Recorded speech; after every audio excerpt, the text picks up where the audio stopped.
Hello and welcome back to the Sherry Sylvester Show. One more podcast that is part of the avalanche of podcast options that are available to you, so thank you for clicking play on this one. In fact, that avalanche of information coming at you these days and how that information is curated is what we're going to be talking about today, the explosion of new media in the wake of what is repeatedly described as the dead or dying legacy media. But I wonder about that. Media, plain and simple, is the way we learn about what is going on in the world. Comes from the Latin word medium or middle ground, which seems particularly ironic when you look at the media issues we are struggling with in America these days.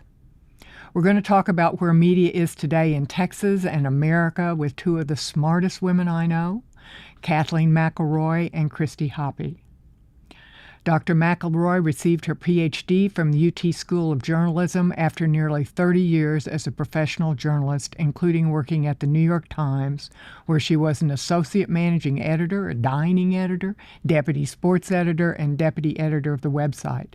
She previously worked for the National and All Sports Daily and Newsday on Long Island, as well as the Austin American-Statesman.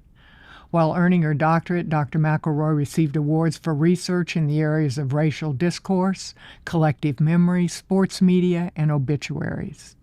Previously, she was an assistant professor at my alma mater, Oklahoma State University, and holds an M.A. from NYU and a bachelor's from Texas A&M. Christy Hoppe is the former Austin bureau chief for the Dallas Morning News and spent a career covering state politics and Texas government. She's covered the administrations of 5 governors and has written extensively on 4 presidential elections. Christy began her reporting career while attending the University of Texas, where she wrote for the Daily Texan and contributed to articles in the New York Times and Time magazine. She worked at the Corpus Christi Caller-Times before joining the Morning News, where she was a reporter and editor before joining the Austin Bureau. Her work has been recognized with awards from the Associated Press, Managing Editors, Texas Headliners, and Dallas Press Club. I'm so delighted to have you both here. Thank you for coming. Thank you for having us. Yeah, thank you for inviting us. Tell me how you started. Let's go way back. Did you always know that you wanted to be a reporter? Is this a family business for you, right? It's a family business. In 4th grade, I decided I wanted to be a sports writer because you got to watch sports and they gave you free food. And that seems like a great career because my dad had been a sports writer for a black newspaper. He'd run a black newspaper and he had been a columnist for the Houston Post. So I've kind of been thinking about this whole journalism thing for a long, long time. I got lucky when I was in high school and had a journalism teacher who just hit a spark. And like Kathleen, I'm lucky. I knew what I wanted to be from a very early age. We put out our student newspaper. She was my teacher was Julia Jeffers, who was the mother of Robert Jeffries and Dallas pastor. But anyway, we ran a student newspaper and we got to interview all sorts of interesting and different people. And I loved writing and I thought this was a great place to set my trough. And so I went to the University of Texas with the mind of working at the Daily Texan, which was a nationally recognized student newspaper at that time, and honed my craft there before, making all sorts of mistakes later in my career. So very straight line roots.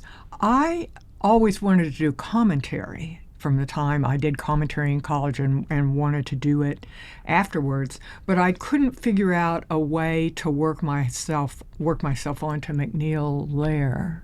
And I started looking at who, or the New York Times editorial page, and I started looking at who did that.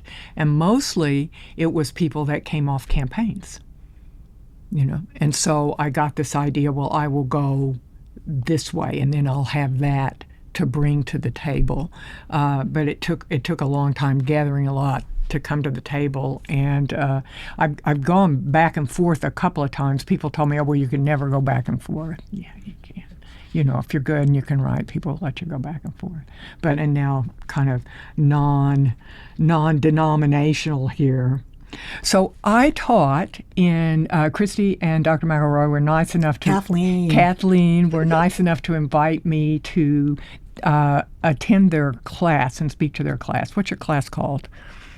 It's called Reporting Texas. Reporting Capstone. Reporting Capstone. Yeah. Okay, Reporting Capstone. Same thing. Yeah. Well, what does that mean, Reporting Capstone? It just means that it's a senior level course. Okay. And the School of Journalism and Media wants seniors to take at least one advanced journalism type course. It could be like others are in broadcast. I think there's one in podcasting. There's one maybe in data, a combination. And ours is reporting. So one of my regrets about being in that class is I asked all your students what they wanted to do. And one young woman said, I want to give voice to people who don't have a voice. And I said, oh, thank you very much, and moved on to the next person. But my question, and I don't know if you can answer it or not, is who does she think that is? Who do you think are, and several of your students answered similarly. Do they see themselves as advocates? And if they do, whose voices are they going for? I can't speak for her. I don't know who she envisioned, but I think there are always a silent minority that we've heard about throughout from what Nixon invoked to. I would even say a silent majority too. A silent majority too. Yeah. Also, which is what Nixon. It's. I don't think it's necessarily impoverished people, or I don't think it's necessarily people who are on the political outs. I think it's just people whose stories are rarely told, and that's as good a journalistic viewpoint as any.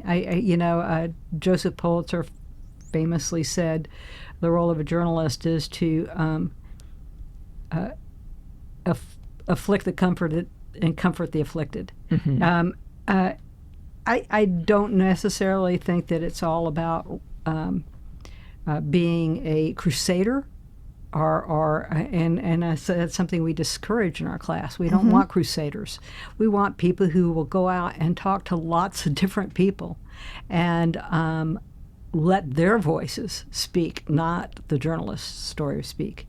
I'd like to talk a little bit about what our class does. Our class takes senior level students, and we pair them with professional publications and websites throughout the state, and they report for those publications. And I say publications, that's old school. A lot of them are all web-based. It could be radio. It could be radio. It could be broadcast. It could be all sorts of mediums. And they covered the legislature this last session. They got their assignments from the community editor. Kathleen and I helped steer them, direct them, make sure that they got proper sourcing, make sure they talked to enough people, make sure that their stories were accurate and lacked any kind of holes or misinformation, held them to a professional standard, and then sent the copy along to the publication so that they could do their own editing on it, but with the assurance that it was a good, basic professional story to begin with. So in that way, the students got a portfolio and a lot of small community newspapers, and we're talking Cleburne and Gainesville and others that didn't have the resources that might have to cover the legislature on issues that affected their community. They had stories that benefited them. I think that actually fits into what the student might have meant. Like Christy, I don't want to speak for her, but we really make it clear to them, you just can't talk to official voices. Just don't talk to the sheriff. Just don't talk to the mayor. Just don't talk to the same advocacy person we hear from all the time. How does this story affect real people? So I think that's one of the things. And what's great, too, is that these students, even from Austin, really worked hard to try to find local sources and local voices to be in these stories. And I just think that's, something that we think is important to them. Just don't get the idea from the top level. How many voices can you have to present a fully dimensional story? Do you ever think that when I was working for the lieutenant governor and I would bring reporters in to talk with them, I think you were kind of on the way out by the time I got there, but I don't remember. But they were always surprised at how he would take the follow-up and the second follow-up and the third follow-up and how collegial he was and how much he knew about the issue. And so I'm kind of pushing back saying don't just get it from the top, because most of the stories that I read, you don't get the view from the top. We were just talking about Senate Bill 37, which is some governance reforms at the university level. And I read many stories where lots of representative quotes from professors, and opposing the idea that the boards of regents would have more oversight. And I don't think anybody, the boards of regents for the University of Texas, pretty interesting, impressive look group of people. Jody Giles' story, Janice Longoria's story, those are stories. I know these folk. Yeah, of course you do. And it would be interesting because that would have been an interesting story. Can you do this? Do you have the time to take this on? Do you think this is real? Wholeheartedly agree. It's kind of interesting how sometimes when I was saying at the top, some stories are just heavily at the top and don't talk about the people being affected by policy. Right. And the case of what you're talking about, of course, that is a good voice to have. If you can't reach that voice, can you make it transparent in the story that you tried to reach out and didn't hear from or whatever? One of the difficult things for our students in the time that we've been teaching this course is there's some representatives, legislators who won't talk to them, but we still require them, hey, you need to write this story about this and this. So I can't speak for those reporters who didn't talk to the regents, but I agree with you. That's a voice. That's one of my questions. We would call that a reporting hole. Right. And I only wish that the lieutenant governor had enough time on his schedule, which I know he doesn't, to sit down and give those type of in-depth interviews. But they're very few and far between, especially during a session when he is pressed and very thin. And so, they had to look through social media. They had to look through press releases. They often had to, wait outside and hope to catch somebody passing between doors. So the effort is there, I think, often, but especially when you're a student journalist, you might not be on the top of the call list. Well, and part of why I wanted to have you all in here is I think that we're in a different time. That in the time that I've been working in Texas, which has been about 25 years, there was a period of time, and you remember, it was Perry who decided to not go to the newspapers, to not ask for the endorsement because they didn't matter. And as you know, as the Republicans gained the majority, the Big Five would always endorse the Democrat, and it had no impact on the election. So you begin to think, well, it's not in your interest to talk to them. They're just going to write a bad story. They're speaking for the Democratic side or the other side. I don't think we're there anymore. I think because 54% of people say they get their news off different platforms coming on social media, that I think it's valuable, that most people understand that it's valuable to appear or to speak to whomever. And we don't have that kind of, a lot of times when the leadership doesn't want to speak during the sessions because they're negotiating, they're holding their cards close to the vest, but then they're tweeting. Right, and that's why we tell them to go look at the tweets. to look at social media. There was a time when the information that came off the box that we call television was regulated. Mm-hmm. You knew the source of all of that. Right. And you could say that even today, like many newspapers in rural communities and suburban communities might label conservative. I wouldn't, because to me it's the community paper. But you know where it's coming from. Right. Social media removes often where it's coming from. And I think one of the things that we're just trying to make sure that, do you know where your information is coming from? If it's coming from Sherry Sylvester, great. If it's coming from Christy, Hoppe, if you know where it's coming from. But if it's like third or fourth or fifth source, that's where I worry about people getting misinformation or disinformation. Mm-hmm. So journalism is flawed, like all institutions are flawed, but I think it really does serve a purpose. And that's, why I think it is still important to talk to your local news media. And that's one of the things, we're talking about news media as opposed to the blanket media. You mean like digital or social? Well, does it come from a news media source? Can you recognize where this information is coming from? My rule of thumb is, if the source of your information made a mistake in that information, would they correct it?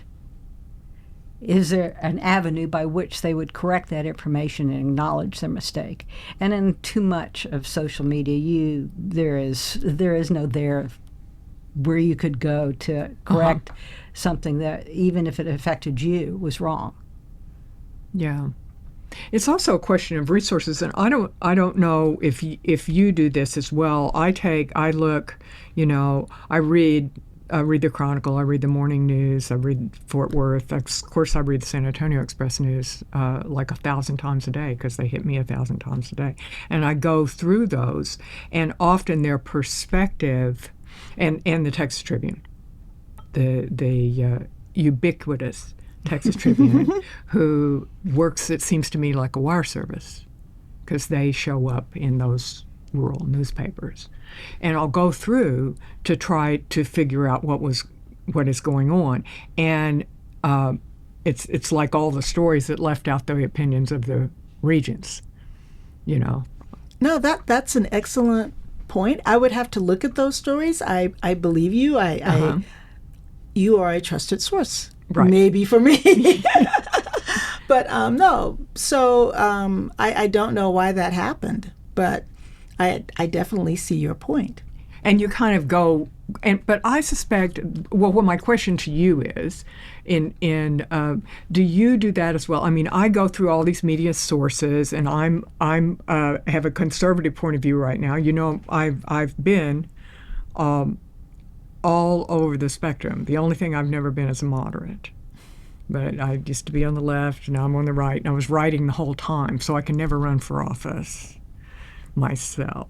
Not that I want to. But I'm wondering, does everybody do that now? Do they go through and go, oh, well, I've got 2 facts from the Daily Beast. I don't trust the Daily Beast, but at least I've got these 2 facts.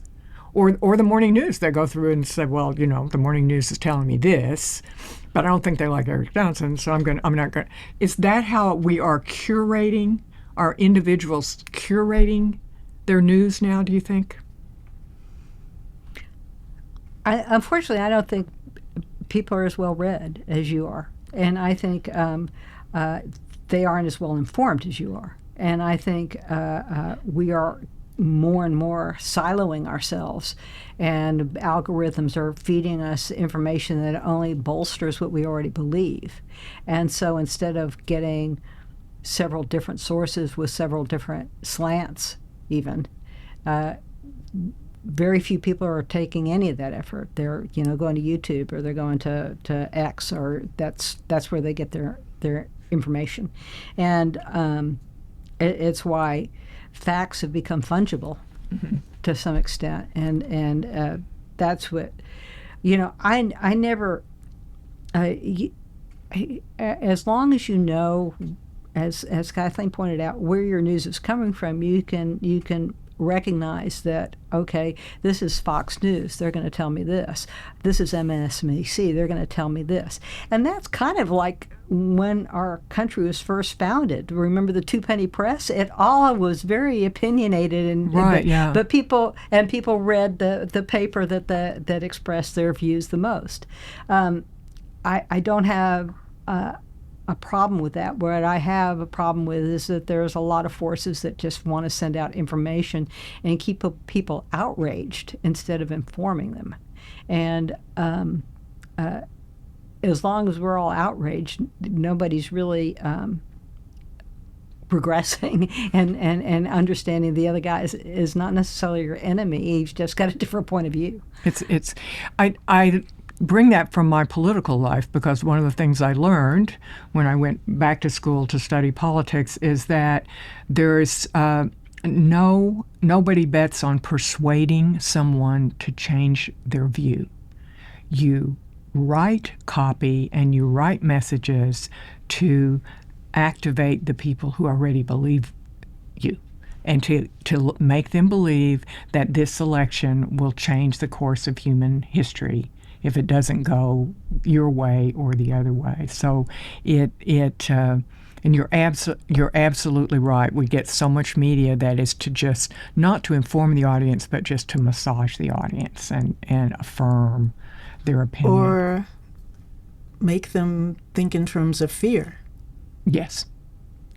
Absolutely. Actions in terms of fear. Yeah. Both sides. We have big motivations fear.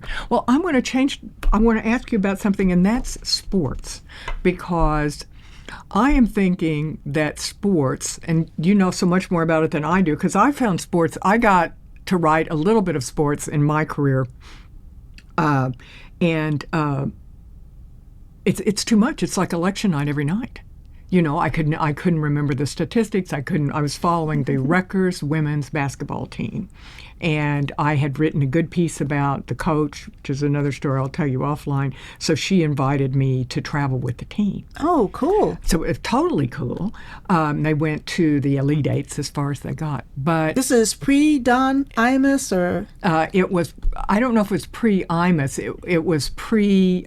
It was C. Vivian Stringer. Yeah. Because I was in New York at that time, yeah. Yes, so that was a great story. The faculty, Christy, was outraged that they were paying C. Vivian Stringer, who had taken two women to the Final Four, that they were paying, I think, $250,000, where Ariema was sitting, well, it was a long time ago, but Ariema was sitting over there at Connecticut, make twice that. And so I just wrote an article pointing out how the good faculty at Rutgers was saying that this African-American woman didn't deserve this after winning 2 awards. And so I shamed them all, and she let me travel with the team.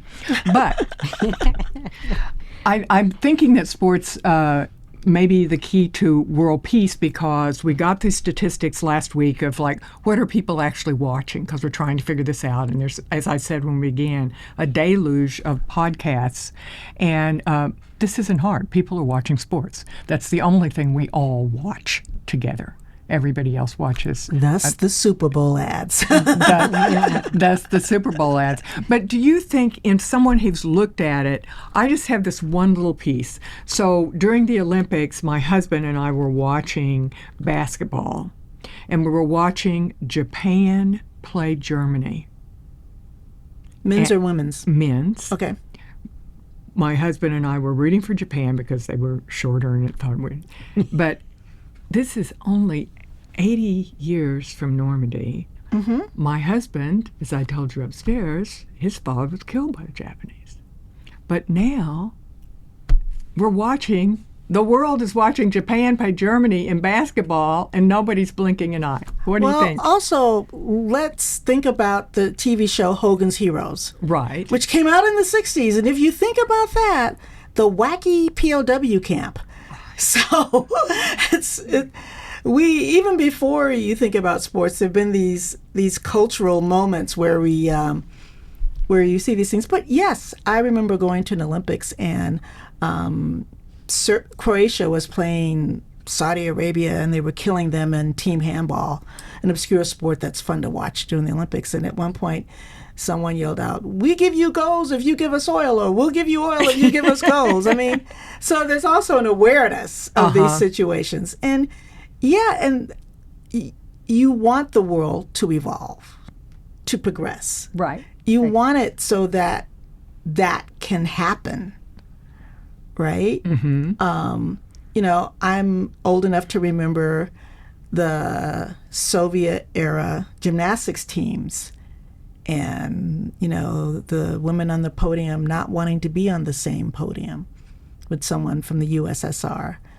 So we kind of evolved, but sports is its own political type thing, and it's still there. There are many times in which we choose to see sports as this wonderful, I don't want to say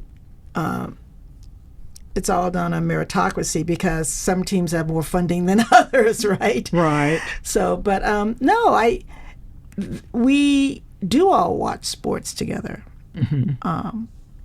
I think I think in some ways, yes, we all universally watch it. We're still kind of tribal. We still have our teams. We still root for our teams. And in some ways, politics plays out that way. The underdog versus the behemoth, the miracle on ice in which the USA conquered Russia. Right. Which was not the title game. Right. So it's a peaceful resolution to some of our inner turmoil is how sports can play out. Although I used a hockey metaphor, and I'm not sure that's ever peaceful. But but at the same time, I think whereas we as a nation might have all tuned into Walter Cronkite decades ago, now we can all tune into the Super Bowl, and we can have that as a shared experience. So in looking at the news of sports, do you think it's moved forward racial discourse in the last decade? It's been there are a lot of things that we talk about now that maybe we didn't talk about before. I don't know if everybody got the halftime show. Different people read it different ways, but everybody watched it. Right? And there are things that we say now. So in many ways, I think there, as you say, there is a discourse, which before maybe there wasn't. So, and that can make things uncomfortable, but there are things that we share together. Maybe Australian breakdancing is one of the things that can all bring us together. So you sound optimistic. Are you optimistic about the future of the news and your profession, or do you see yourself as kind of the end of an era? Well, certainly the end of some eras, but probably both. I think newspapers are struggling, will continue to struggle. The students that we teach today, we teach them across all platforms and media, because I couldn't tell you what platform will carry the news in 2 years or 5 years. It's ever evolving, whether it'll be Substack or YouTube or something we've never even yet heard of. So, but what we can teach, and whether these students go into journalism or not, we can teach asking smart questions, being respectful, but still talking to a variety of people, getting all sorts of different notions and ideas, and recognizing there's often more than two sides to a story. Being able to condense that, being able to write it in clear and concise language, being able to organize it. All of those things will benefit them in whatever field they choose to go into. These are incredibly bright students we often teach, and I certainly hope some of them will go into news gathering, because I think we all will need a repository of fact-based reporting, and I hope they'll be the ones to help deliver it. Are you? I spent a lot of this session talking about our universities and in working to pass Senate Bill 37 and the problems that had been reported to us in terms of self-censorship among faculty and students, people being afraid to say things. And when I went to your class, I said, I'm assuming that I'm here talking to a bunch of left-wing students, and you said you'd be surprised. So is it? I know the numbers. I mean, the fire numbers say that it's really 4-1 liberal at UT, but what am I not seeing? What are people not seeing? That the question you originally asked, like, what did that student mean by the voices that aren't heard? You know, sometimes it's like, can we hear about Latinos and not always in the context of immigration? Right. Can we hear their stories? So I think there are students who clearly, I mean, the reason why you often go into journalism is because you want to tell these stories. You want to tell stories again. But I don't think it's an overt, explicit, I am a liberal. For all of them, okay? Right. And again, I don't want to speak for them whatever. or whatever. Yeah. But I know, and this could also come from my having been, in Bryan and having been at A&M, and I personally know journalists whose politics are conservative. And I just think that there's this desire to get at truth with the capital T, and to some people that presents itself in a kind of a political way. And I don't think the students themselves would always see themselves as political animals. Remember, many of our students come from gated communities, come from rural communities, not as many as, and as you know, our population is more white. So there is going to be, I guess what I'm saying is that there's more diversity of thought than what people would assume of journalism majors. But yes, do they all want to save the world, whatever that means to them? I think many of them do. So there is a diversity of thought more than we would see. Maybe. I think so.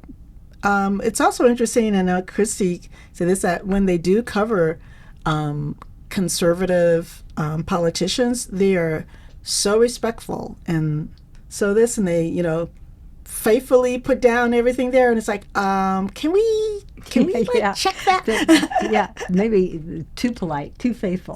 Just so grateful to get the interview. That they suspend all credulity. No, it's even if they might have a progressive bent when they start out, I think by the time they finish and talk to all sorts of different legislators and all sorts of different staff, they're open to the ideas that maybe not one side has all the answers. And that's one of the important, progressions of making sure you get all viewpoints, because once you start weighing that and trying to piece together your story, you're going to recognize that it's all not black and white. People on all sides have some really good points, and if you get the juiciest, best points, your reader will benefit from that too, because they will see the divergent opinions and be able to weigh it for themselves. I hope that's the ultimate goal. I always tell students, trust your reader. You don't have to hit them over the head with anything. Trust your reader. If they're reading this, they can see these two opposing opinions, and they can make a judgment. Well, so I have a couple more questions, and I'm so grateful that you all came over today from the 40 acres. But why did you do that? I'm a notorious right-winger. I have, since I've been in Texas, as I said, I used to be a left-winger, but, most of my grown-up life I've been here. And when I testified at the legislature, some of your colleagues, professors, were behind me, and they booed and they hissed, and they weren't very polite. And so I really appreciate your coming over, and I'm glad that you did. Do you think your students get that you really do have to cross over, that there's not much value? And there's a bunch of people in this building, all 6 stories, who agree with me on pretty much every issue. And I can talk to them all the time. But we know we don't get a lot smarter when we do that. Our students talk to a lot of the people in this building, and it helped educate them. I've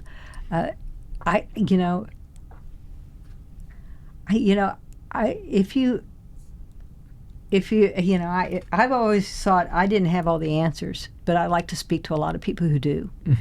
And I think they do, or think they do, but so I always found journalism fascinating, because you just learned all the time. You learn. You get to pick up the phone and talk to people who know a lot about a lot of different things. And if that's not one of the motivators for our students, then they're probably not going to enjoy a life of journalism. Maybe they need to go ahead and go to law school or. No, wait a second. Now she's knocking law school. Well, a lot of them do head that way, but that's okay. I'm thankful that so many quote unquote conservative, because that is also a moving target, right? Right. Absolutely. Legislators, politicians' offices hire our students. So just by numbers alone, if you look at journalism majors who are working at the Capitol, they're going to be working for non-liberals, if that's the term. So they're learning. They're getting great experience.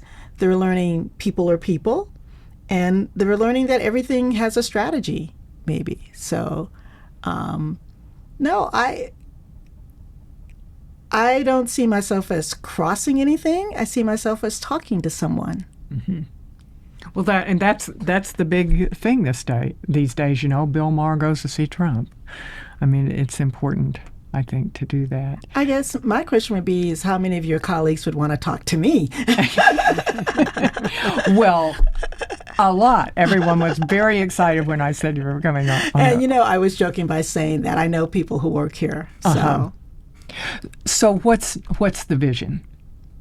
I kind of asked you this question before, Christy, but what is, if you can expand a little bit in where is news going? You talked about Substack. I'm so fascinated by the free press and what they had managed to do when you think about two married women, married to each other, starting what's essentially an email newsletter. And the last time I read, it was valued at like $100 million and has a huge, so that's one avenue. And what they do a lot of is curating the news. And I find that's what I'm interested in doing too. I like to. And we teach our students how to do that. Oh, great. Yeah. And Matt McElroy does his own curation. I mean, there's a lot of different areas that accumulate news, but at the very heart of it, someone has to go out and report that news. You can't base an opinion on something where you've not read anything, hopefully. So I think there will always be a place for that person who will sit in the city council meeting, who will sit in the school board meeting, who will go to the water board, who will attend the legislative hearing, and spin out their news stories, and then everybody can, riff off of that. But we need something to riff off of. Right. And so I think there's still always going to be a basic need for news gathering. I just don't know what platform it will appear on. I don't know that newspapers have figured out any kind of business model that will sustain it in a fight against the internet. But what is the next iteration of the electronic newspaper? I don't know yet. Yeah. Someone once said to me, remember, we're not the school of printing. We're the school of journalism, right? So as Christy's saying, platforms will keep coming up, which is great.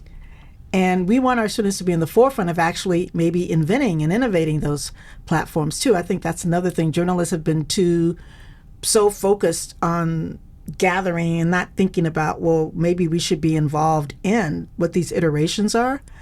But I just hope people, as Christy put it, realize that there should be a base of information. You can maybe agree with it or disagree with it or think that it's flawed, but are you getting information about your community? And that's the other thing we're all big on is community journalism. Not just getting your news from national sources. It doesn't matter where you're from, I was at the Times, but I read the Daily News and the New York Post, and I read papers in Queens and New Jersey. So I think that's the other thing. It's like, are you consuming news about your community, by your community? You guys are so much fun to talk to, and I'm not asking you all the big questions. So I need to, before we go, what's your personal thought about original sin and Jake Tapper and the coverage of Biden, and should we have known and should they have told us, and the kind of war that's going on there, and if you think that will be damaging to the profession? Or I saw your last podcast, or maybe I read it, that the shifting of blame from the media to Biden's staff and all of that. I read that from you. I thought that was interesting. Well, it's Christy, I was thinking about you. So the staff comes out and says he's fine. Yeah, he's just busy. But I worked around you when you were a reporter. You're not going to take their word for that, particularly if you have questions, right? Or would you? You're into a gray area when you're asking a reporter to make medical and mental judgments. And so just from observation, right, that might be short. Maybe you saw him for 5 minutes walking up a plane or a ramp. So it's a perplexing question. I mean, staffs have been hiding the fortitude of their candidates forever. I mean, go back to a century. Yeah, a century at least.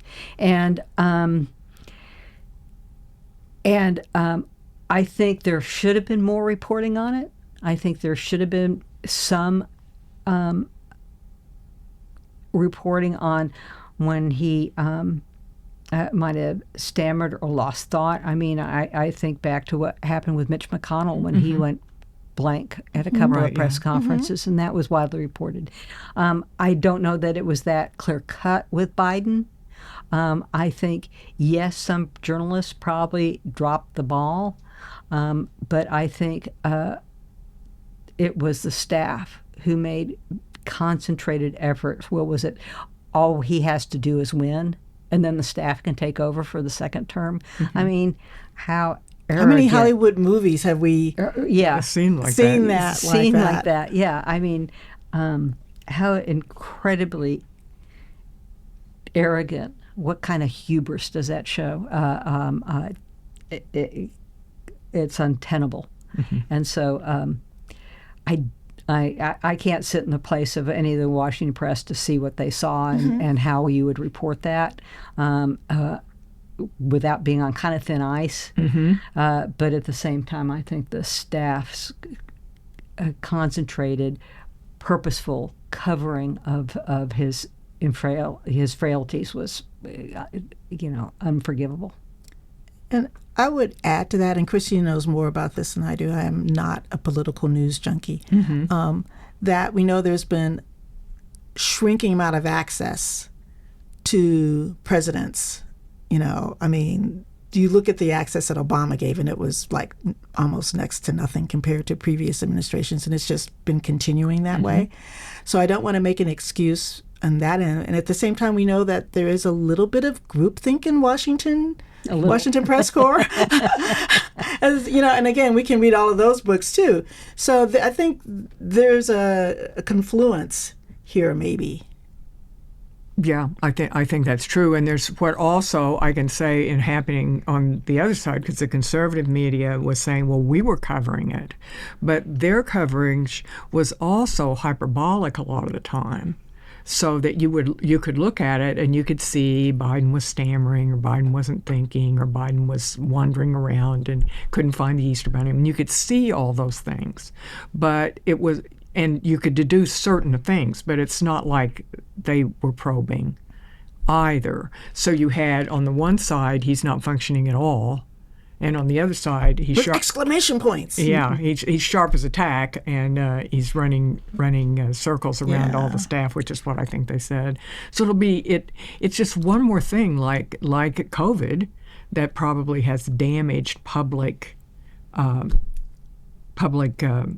faith. Faith, yeah. I don't know if that completely damages public faith in an institution that there's so little. I don't think this is the tipping point. Oh, so you think it was already gone? Well, not completely gone, but I mean, I think the bigger issue here is Biden's health.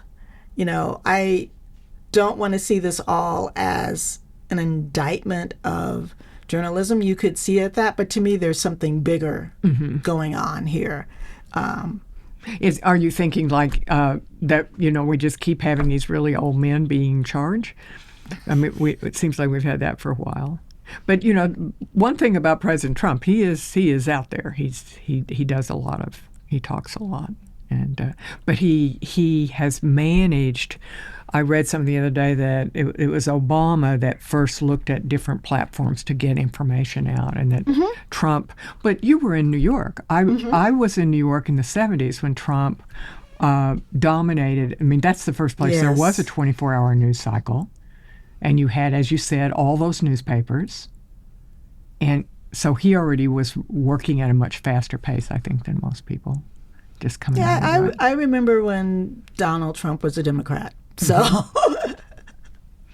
yeah. I remember the first divorce. That's when I was in the middle of that. But we could go on about this forever. Thank you all for coming up. It was great to have you on the show today. You can subscribe to The Sherry Sylvester Show at Apple or Spotify or wherever you get your podcasts. Follow me on X at Sylvester1630. And if you'd like to receive my 9th in Congress newsletter, including my weekly winners and losers list, you can sign up at the TPPF website, www.texaspolicy.com/9th in Congress. See you next time.